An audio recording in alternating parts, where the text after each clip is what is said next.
Kupang, patroli CIA.com melaporkan, kisah menyedihkan dialami oleh seorang ibu yang diketahui bernama NHC berumur 70 tahun lantaran harus mengalami patah tulang belakang karena dianiaya dan didorong oleh anak kandungnya sendiri berinisial CNC pada tahun 2021 lalu.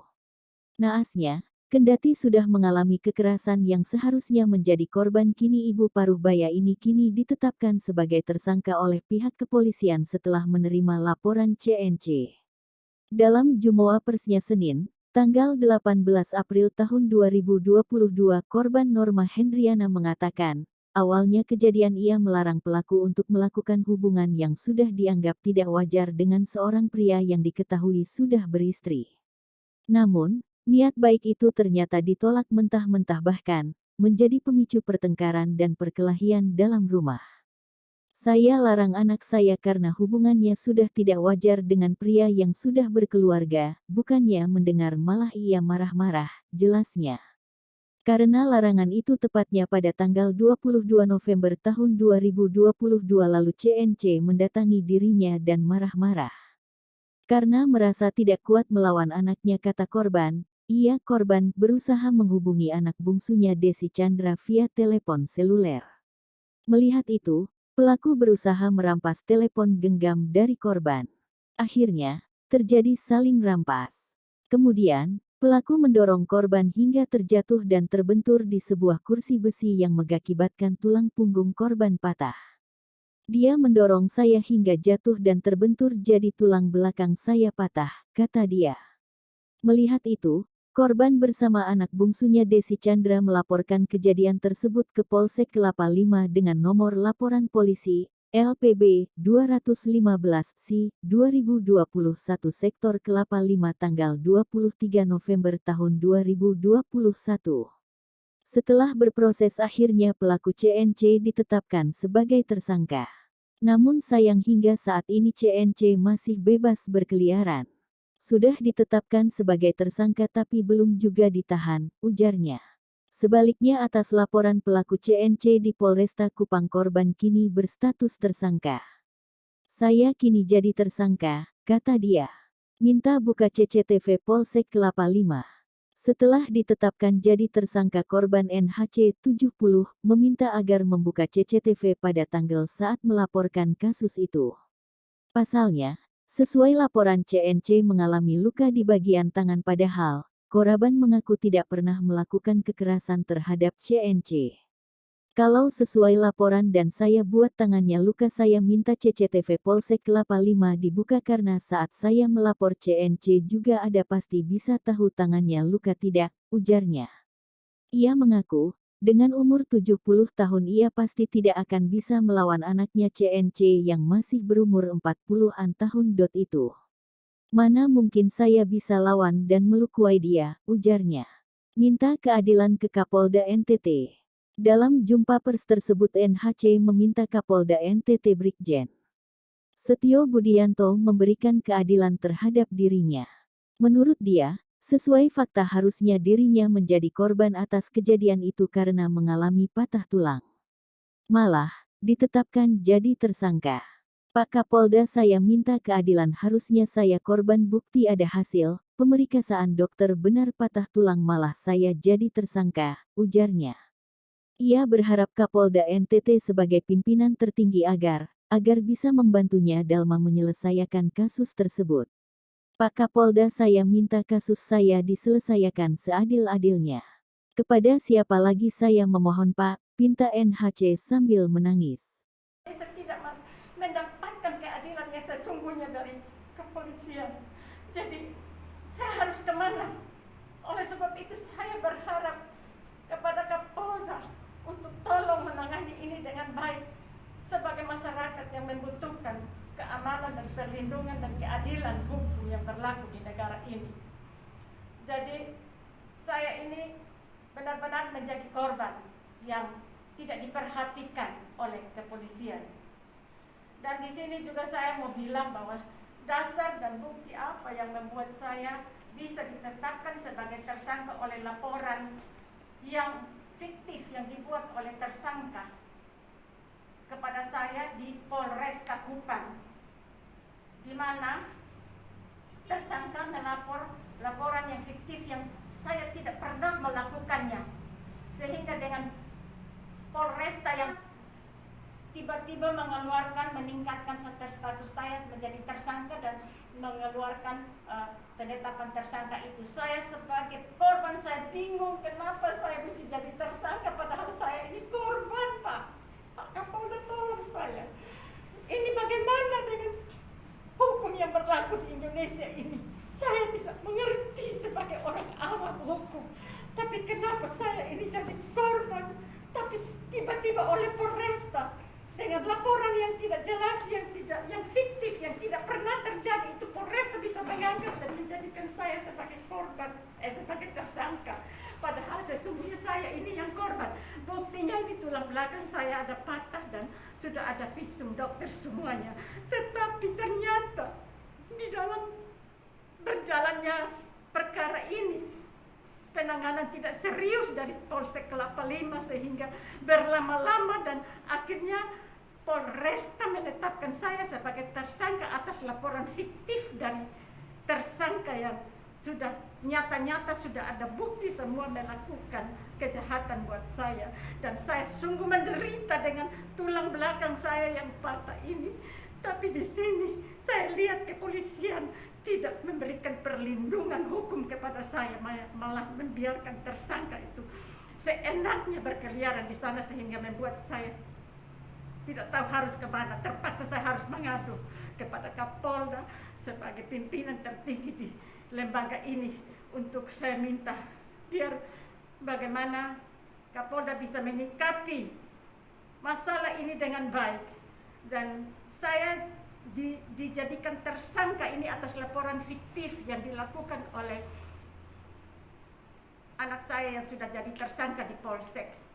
Tapi saya mau bilang di sini, laporan yang dibuat oleh anak itu sesungguhnya tidak ada. Kenapa saya bilang begitu? Waktu kejadian dia KDRT dengan saya dan saya jatuh dan tulang belakang saya patah. Setelah kejadian itu, anak saya yang bungsu datang jemput saya untuk mau melapor ke Polsek. Dia di seluruh sekujur tubuh tidak ada luka apa-apa. Tidak ada sesuatu pun terjadi dengan dia. Dan kami melapor ke Polsek Kelapa Lima. Polsek Kelapa Lima ada 3 oknum polisi dengan anak saya dan saksi yang melihat itu turun ke TKP. Di situ juga dia tidak menunjukkan ada luka-luka di badannya atau apa. Dan dia juga dibawa ke Polsek Kelapa Lima untuk mungkin mau dimintai keterangan, tapi dia tidak kedapatan ada luka-luka atau apa di badannya, tidak ada sama sekali. Tetapi kalau memang dia ada luka, pada saat saya melapor di bawah dia juga harus menunjukkan lukanya itu di mana yang saya buat. Tapi itu tidak ditunjukkan, tidak dilaporkan. Sudah semua terjadi, baru kaget saya tahu bahwa dia ada lapor di Polresta bahwa saya melukai dia. Ini saya tidak mengerti, saya tidak melakukan dengan kedua tangan saya ini, tidak sama sekali, tidak pernah terjadi, dan saya punya saksi netral yang melihat semua ini. Nah, inikah kepolisian Polresta menetapkan saya sebagai tersangka ini? Dasar-dasar apa, bukti-bukti apa yang dia bisa angkat untuk menetapkan saya sebagai tersangka? Jadi saya ini tidak tahu harus bagaimana. Paling tidak saya berharap kepada Kapolda untuk bagaimana menyikapi masalah ini supaya saya sebagai masyarakat yang membutuhkan keadilan, saya bisa mendapatkan keadilan dari kepolisian. Jadi saya mohon kepada Bapak Kapolda, tolong saya, karena saya tidak tahu saya harus melapor kemana. Karena kasus ini saya sebagai korban yang berat. Ini sekarang saya menderita, tapi dari pihak kepolisian tidak sama sekali memperhatikan saya, malah memperhatikan tersangka, pembiaran. Jadi ini saya harap Bapak Kapolda bisa menyikapi dengan baik agar supaya saya merasa bahwa saya ada perlindungan hukum yang jelas. Jadi mungkin ini yang menjadi keluhan saya sebagai masyarakat yang membutuhkan perlakuan hukum yang berlaku di Indonesia ini sebagai korban, saya bisa rasa aman dan kebenaran ini bisa terungkap. Jadi yang saya lihat ini ada kejanggalan-kejanggalan yang terdapat di dalam tubuh Polresta maupun Polsek Kelapa Lima.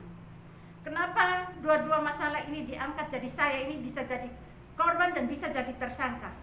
Saya bingung dengan cara periksa aparat kepolisian, dalam hal ini penyidik, menyikapi masalah yang saya laporkan ini, sehingga bisa terjadi seperti ini.